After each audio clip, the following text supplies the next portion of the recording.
Guys हामी चाहिँ अस्ति है हिजो हामी चाहिँ अस्ति आएको हो नयाँ ठाउँमा। नयाँ ठाउँको नाम चाहिँ सिन्धुपाल्चोक हो। हेर्न सक्नुहुन्छ हिमालको छेउमा हो काम गर्न आएको। गाह्रो छ गाइज, गाह्रो छ। गाडी खान सकेन हो। माथि पसल रहेछ। भ्यू चाहिँ हेर्न सक्नुहुन्छ। So beautiful. त्यहाँ झर्ना नि रहेछ, हेर्न सक्नुहुन्छ।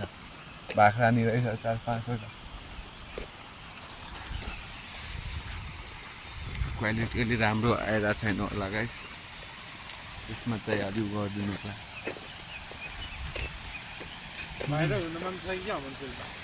बाहिर हुने नि झन् राम्रो बाहिर गयो भने त होइन र गाइस।